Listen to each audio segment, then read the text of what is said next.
This is the tool review channel, and today we're taking a look at the Klein Tools 12098EINS combination pliers.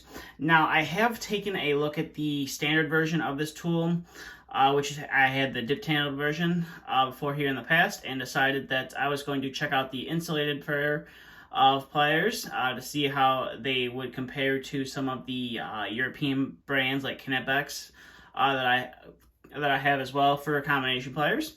Now, typically here in the United States, combination pliers aren't really, I would say, that popular. Most of the people working in the trades, whether it's electrician or heating and air, tend to use Lyman pliers, which is basically a beefed up version of a pair of combination pliers. It's just a lot bigger head and just a lot bigger of a profile of a plier to use. So this is mainly a tool that I think you would find more popular in countries that are in Europe, Australia, and countries like of that nature, where they don't typically have a large presence of Lyman pliers. They tend to stick to the traditional combination pliers. So this is Klein's offering of the 1000-volt rated version of the tool. So like we do on all the reviews here, we're going to start by taking a look at the handles here. So you can see you have the Klein name there on the handle, and you have your 1000-volt rating right there as well. Now the handles, as you can see, they are a little bit different color-wise, where your traditional VDE 1000-volt rated tool, the handles are red and yellow, as you can see with these pair of Knipex right here. But Klein decided to go with the orange and gray style of handles, which is a little bit different and kind of sets them apart from everybody else. And it kind of does go with their insulated, the screwdrivers they have to offer, because they did recently release some newer ones that are black and orange, and the older ones are about the same colors too. They're black and orange, and they have that yellow plastic, but the newer ones are all just black and orange, so the colors kind of match up. Now Klein does their handles a little bit different than everybody else. They have a two-layer design. And you can see this white layer up here at the top of the plier. Now, if you use these pliers day in, day out, or use your standard pair of pliers, or if you just really like them and use them very frequently, the handles have the potential to wear out. And once you start to see that white show through anywhere on the handles, Klein does recommend that you discard the tool, stop using the tool and discard it. Now, I 100% agree with them when it comes to stop using the tool around, anything that has a potential to be live, or if you're working around live circuits. I honestly 100% agree, don't go and use it around that, because the insulation is going to be compromised. But I don't agree with them saying, throw the tool out, because you can just, keep the tool around your house, or, a spare daily use pair of pliers to not work around hot stuff, especially if the tool is still good. Now we'll take a look here on the inside of the handles, and you have some warnings right there. Always, inspect the tool before use, clean, and, standard warnings right there. And then you have all your testing that the tool has gone through. It's VDE tested and approved. 1000, so it's tested up to 1000 volts. Are approved for up to 1000 volts.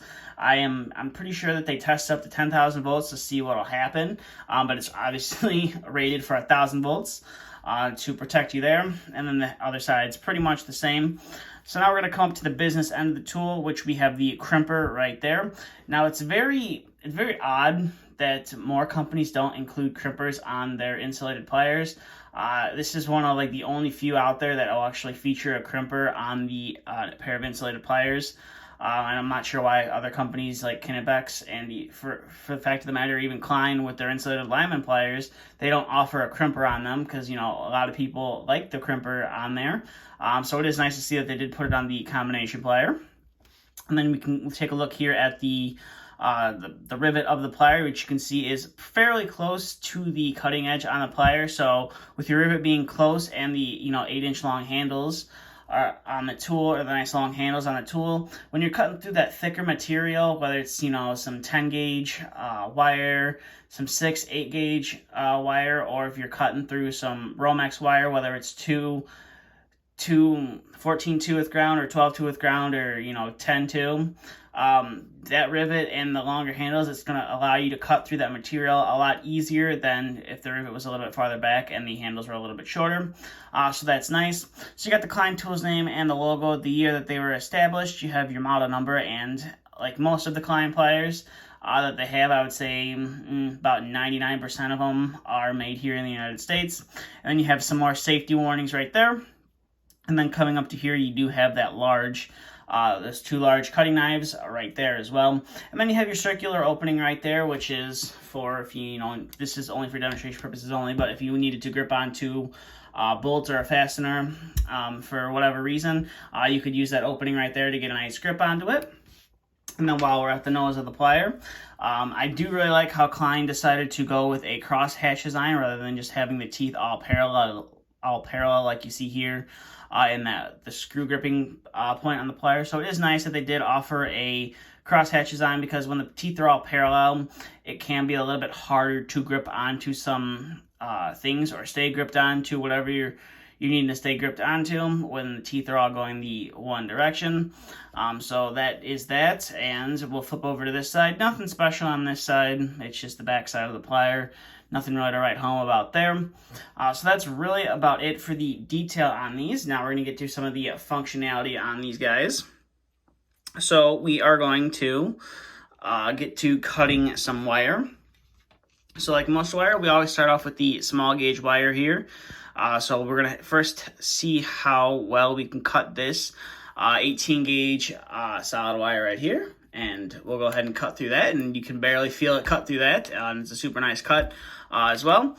So that's, pretty much no match. That wire is pretty much no match for these cutters right there. So we'll set that guy down, and we'll bring in our 18 gauge stranded wire, and we'll see if we have the same results. And you see right there, we are able to cut through that fairly easy. So we'll set that off to the side and bring in some 16 gauge stranded wire right here. We'll go ahead and cut through that. So with the smaller gauge wire, you can barely feel it cut through, which is nice. Now, I'm not sure if Klein has, a special design with their handles on these like they do on their lineman pliers, so that way when you cut through some material, you don't feel it cutting through as much as, their competitors. So that was with some 16 gauge wire. We'll set that guy down, and we'll bring in some 14 gauge solid wire. And see how well we can cut through that, and maybe if we can get some snapping sound out of it. So you can hear a tiny little bit of snapping, but nothing too crazy to write home about there. So it is able to get through that 14 gauge solid wire. Now we'll set that down and bring in some 14 gauge stranded wire. And again, if we were able to get through that 14 gauge solid wire, we should be able to get through the stranded wire, as we see right there, without any issue. So we'll go ahead and put that guy down and bring in our 14 gauge, our 12 gauge solid wire, and a little bit more of a snapping sound right there. And we are able to get through that wire without any issue. So we'll bring in our 12 gauge stranded wire, and hopefully we have the same results. We are able to cut through that wire as well. Though I do find that the wires like to get stuck up in there. You just open up the tool and they fall right out. So we'll go ahead and set that off to the side and bring in a little bit thicker of a wire, which is going to be our 10 gauge solid wire right here. And we'll go ahead and cut through that. And you can see there's, when the wire gauge gets a little bit bigger, you can definitely hear it a little bit more of a snapping sound, but nonetheless, we're able to get through that 10 gauge solid wire. And now we're going to try our 10 gauge stranded wire right here, if it wants to cooperate with me. And we are able to get through that without any issue as well. Now, one thing to note about these is there is no gap between the two cutting knives, whereas the previous version that I reviewed of these, there was a slight gap in between the two cutting knives, and it was making it a little bit harder to cut through material and cut through it all the way. So it is nice to see that these don't have any gaps, and you can see that there is quite a bit of oil coming out from the joints. That tends to happen for a little while after running a pair of pliers, or if you regularly oil and grease them, it's going to always come out of the rivet right there. So now that we have tested all of our 10 gauge wire, we're going to bring in some thermostat wire. So this is 18.5 thermostat wire. The purpose of this test is I obviously know that these are going to have no problem cutting through 5 of those 18 gauge wires. It's mainly to test to see how sharp the cutting knives are, because there is a thin piece of insulation that runs through this wire. And some pliers, they do struggle to cut through that thin piece of insulation, while others cut through without any issue. And as we can see right there, these don't quite have the strongest cutting knives on them to get through that insulation. We'll go ahead and try that one more time. So we were able to get it through there.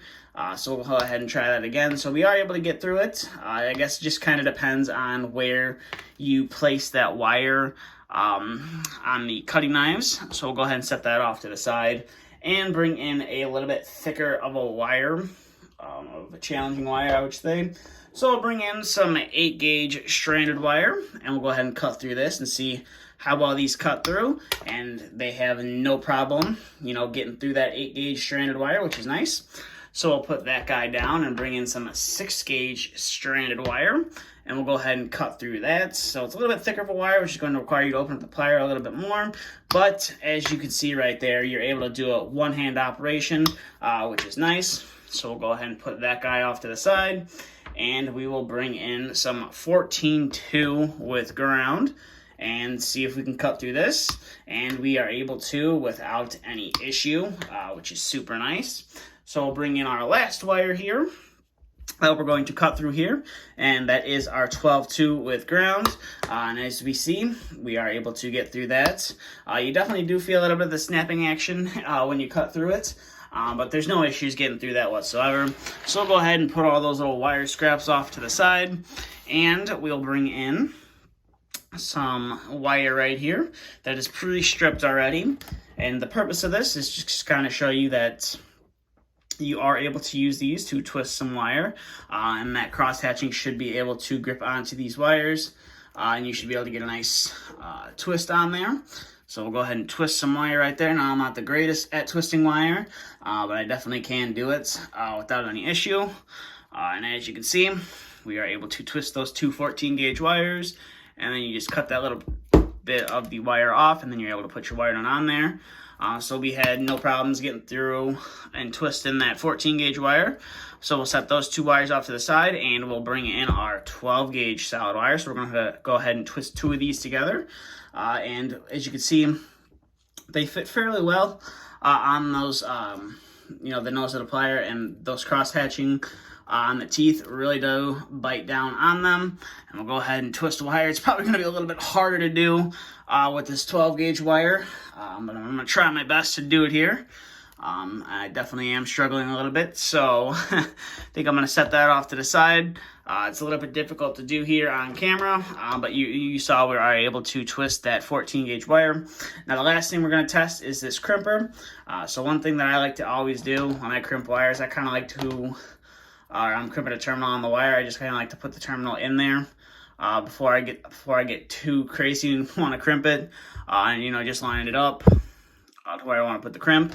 And then I already have the wire pre-stripped, and just twist the wire so it goes into that terminal fairly nice, and put it in there and just crimp down and apply a little bit of pressure to it, and there you go. That terminal is now crimped onto that wire and isn't going to be coming off anytime soon. So we'll go ahead and make our final cut with these for this video, and we'll cut that terminal off so we can reuse that wire for a future video. So overall, these are definitely a nice pair of combination pliers from Klein Tools. Like most Klein Tools, they are a little bit stiff. As you can see, we're holding it by the handle, and they're not really opening. But they will kind of open, but they are, you can see they're relatively stiff right now, and definitely need to require some breaking in, which is pretty standard for most Klein Tools, or at least most Klein pliers, I should say, where when you first get them, it's almost undoubtable you're going to have that breaking in process. Now, sometimes you do get a pair of pliers or a pair of cable cutters from them that come out of the box and they're super loose and ready to go. But more than likely, you're going to have a pair that you're going to have to use and break in for a while. So there is that, which is pretty common with a lot of Klein Tools, or a lot of their pliers. But with that being said, that's kind of all I have for this video. So just want to say thanks for stopping by. If you have any questions, comments, concerns, please feel free to leave them down below. Thanks for watching, and stay tuned for the next video to be uploaded.